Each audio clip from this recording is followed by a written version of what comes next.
800 కోట్ల రూపాయలు ఇచ్చి హిరమన్లో నుంచి రిజర్వాయర్ నుంచి నీరు తీసుకుపోయి సర్ఫేస్ వాటర్ అందించే కార్యక్రమం చేసి గ్రౌండ్ వాటర్ని తాకకుండా నిలువరించగలిసి వాడి కిడ్నీ పాడవకుండా నిలపగలిసినాం. ఒక 100 కోట్లు పెట్టి పలాసలో ఒక రీసెర్చ్ హాస్పిటల్ని శాంక్షన్ ఇచ్చి నిర్మాణం చేసి ఓపెనింగ్ చేసి ఈవేళ వైద్యం అందించేటువంటి ప్రయత్నం జరుగుతుందంటే అది జగన్మోహన్ రెడ్డి గారి ప్రభుత్వం వల్లనే, మేమున్నటువంటి ప్రభుత్వ కాలంలోనే చేసినామని మీకు మనవి చేస్తుంది. మీరు ఏం చేశారు చెప్పండి? వైద్యానికి సంబంధించి మీరు ఏం చేశారు? గడిచిన 5 సంవత్సరాల కాలం మీ ప్రభుత్వం ఉంది, తెలుగుదేశం ప్రభుత్వం ఉంది కదా. ఒక్క మెడికల్ కళాశాల ఎక్కడైనా ప్రభుత్వ వైద్యం కింద తెచ్చారా? 17 కళాశాలలు వైద్యంలో వస్తే, ఇంటిల్లిపాది వైద్యులు ప్రతి గ్రామంలోనూ అందుబాటులోకి వచ్చే పరిస్థితి వస్తే, ప్రతి ప్రజలకి ఒక వైద్యుడు ఆ కుటుంబాల్లోనే ఉండేటువంటి పరిస్థితి వస్తే అది సమాజానికి అవసరమా? అలాంటి పరిస్థితులు రాకుండా మీరు అడ్డుకునేటువంటి ప్రయత్నం అవసరమా చెప్పండి? ఎవరు వస్తారు? మీరు ఎన్ఆర్ఐ సీట్లకి రిజర్వ్ చేస్తున్నారు. ఎన్ఆర్ఐ సీట్లు ఎవరికి వెళ్తాయి? రేపు పొద్దున్న అమెరికాలో స్థిరపడి బాగున్నటువంటి వారు వచ్చి కొనుక్కొని ఇక్కడ చదువుకొని అమెరికా వెళ్ళిపోతారు. అదే మనం కోరుకున్నది. ఈ వీళ్ళ సమస్య అదే. ఇక్కడ నిన్న అమెరికా నుంచి ఒక కుర్రాడు వచ్చాడు. వాడిని అడిగాను, ఏమి రాని అభిప్రాయం అని. వాడి ఇంట్లో దిగారు. వాడు 3 సంవత్సరాల తర్వాత ఊరు వచ్చాడు. వాడి క్లాస్మేట్స్ని అందరినీ పిలిచి కూర్చోబెట్టి మాట్లాడారట వాళ్ళు ఈ విషయం. ఏ ఒక్కరూ దాన్ని అంగీకరించడం లేదు. నేను ఇంకొక కుటుంబానికి పరామర్శకు వెళ్ళాను నిన్న. ఇంటిల్లిపాది పని చేసుకున్నటువంటి ఒక చిన్న బ్యాక్వర్డ్ క్లాస్ కుటుంబం, అత్యంత బ్యాక్వర్డ్ క్లాస్ కుటుంబం, చిన్న వైద్యానికి ఆయనకి 4 లక్షల రూపాయల వైద్యం అయిందట. ఇంక ఇప్పటికీ అతని సమస్య పరిష్కారం అవ్వలేదు. ఇప్పుడు వైద్యం చేయించాలంటే బెదిరిపోతున్నారు.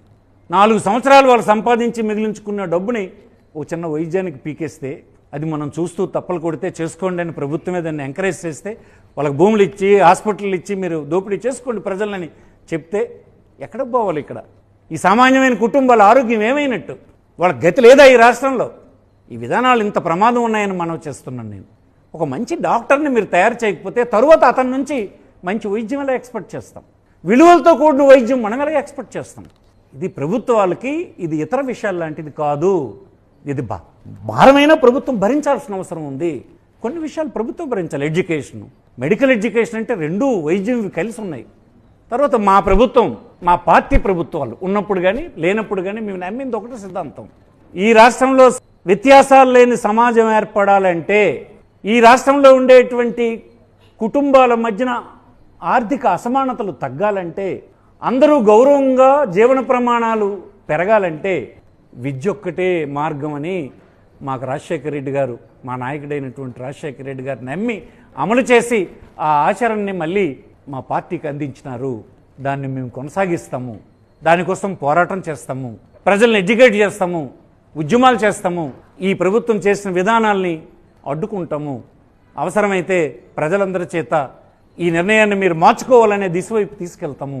ఇదంతా నేను విజ్ఞప్తి చేసేది ఏంటంటే, పెద్ద ఎత్తున పౌరులు ప్రభుత్వాన్ని నచ్చజెప్పే పని చేయాలని, ఆ మాయమాటల్లో పడొద్దని. మనం ప్రైవేట్ హాస్పిటల్ చూసాం, ప్రైవేట్ వైద్యం చూసాం, ప్రతి కుటుంబం ఎలా మోసపోతుందో చూస్తున్నాం, ప్రతిరోజు చూస్తున్నాం. మన బంధువులు, స్నేహితులు, మన పక్కింటి వాళ్ళు, ఎదురింటి వాళ్ళు, మన ఊరు వాళ్ళు ఎలా మోసపోయినారో, హాస్పిటల్కి వెళ్ళి మన సిస్టంలో ఎలా దోపిడీ జరిగిపోతుందో మనం చూస్తున్నాం.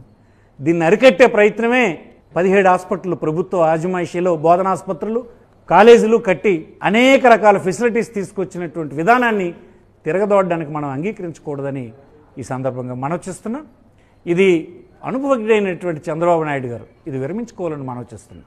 మీరు చాలా విషయాల్లోన ప్రజల్లో వ్యతిరేకత ఉందంటే మార్చుతున్నారు. ఇది వ్యతిరేకత ఉంది, కానీ ప్రజలను బలిచ్చే కార్యక్రమం చేయొద్దని మనవి చేస్తున్నాం.